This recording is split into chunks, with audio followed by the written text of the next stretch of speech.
Karena sesungguhnya di antara tanda kebaikan yaitu adalah ketika kita belajar dari penyesalan orang lain. Berapa banyak pebisnis ketika mereka sering gagal di dalam bisnisnya, mereka datangi, mereka ketuk pintu para pebisnis yang sudah sukses.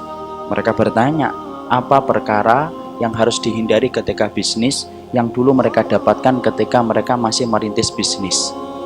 Ternyata di situ kita akan belajar bahwasanya penyesalan yang pernah dilewati oleh manusia menjadi tanda kebaikan kita ketika kita belajar dari penyesalan orang lain. Kalau kita orang mukmin, maka sesungguhnya belajarlah satu, penyesalan orang lain ketika mereka dulu berkubang ke dalam dosa dan maksiat, di mana dosa itu menyebabkan dia resah hidupnya. Kita belajar supaya kita tidak mendekat kepada dosa itu. Orang mukmin belajar pula dari penyesalan yang dimiliki oleh mayit dan jenazah ketika mereka sudah menutup mata berkalang tanah. Belajarlah dari penyesalan-penyesalan mereka ketika disampaikan oleh Allah supaya kita berproses menjadi lebih baik, tidak perlu mengulang penyesalan yang dirasakan oleh banyak manusia ketika mereka telah berkalang tanah dan telah menjadi jenazah dan tidak mampu mengulang kebaikan untuk hidup mereka.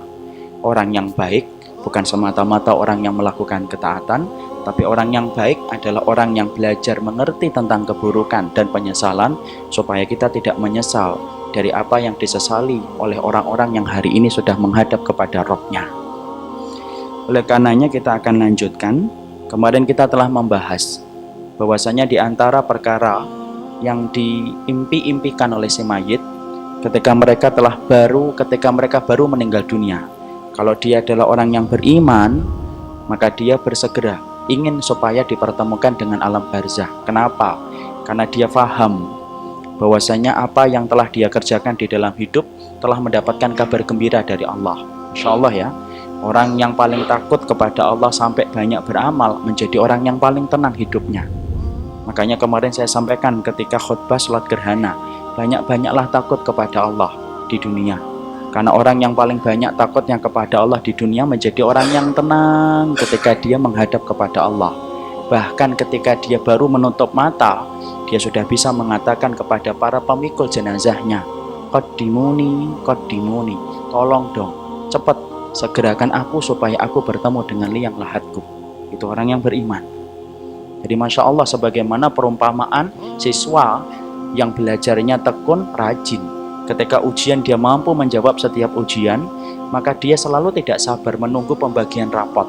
Karena dia paham, insya Allah ranking saya 1 atau 2, 3 atau 4. Karena dia yakin bahwasanya hasil belajarnya terbayar tuntas ketika dia mampu menjawab segala pertanyaan.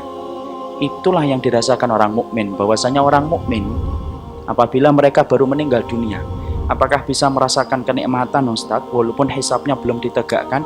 Bisa merasakan kenikmatan itu.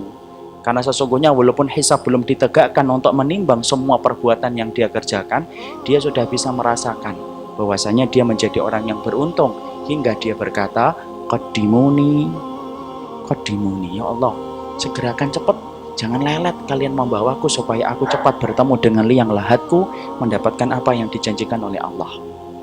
Perhatikan kalau orang tidak salih, ketika dia tidak takut kepada Allah, melabrak semua dosa dan kemaksiatan yang dikerjakan di dalam hidup.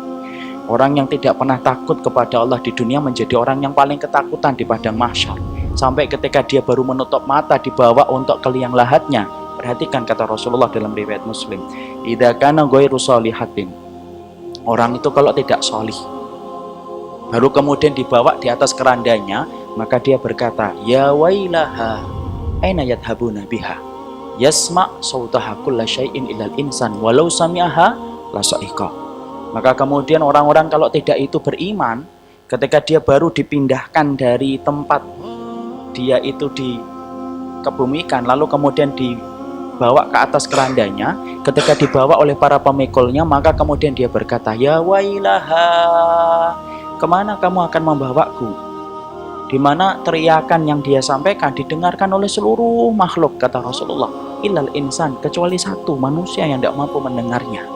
Lalu Rasulullah bersabda, lau sami'aha, Kalau setiap manusia diberikan kemampuan untuk mendengarkan jeritan si mayit ketika dibawa ke liang lahat ketika dia bukan orang yang beriman, lasoiko, pastilah dia akan pingsan. Saking kerasnya dia menjerit ketika ketakutan dibawa ke liang lahat, padahal baru dibawa ke liang lahat. Makanya Masya Allah kan, orang yang paling beruntung siapa? Orang yang takut sama Allah.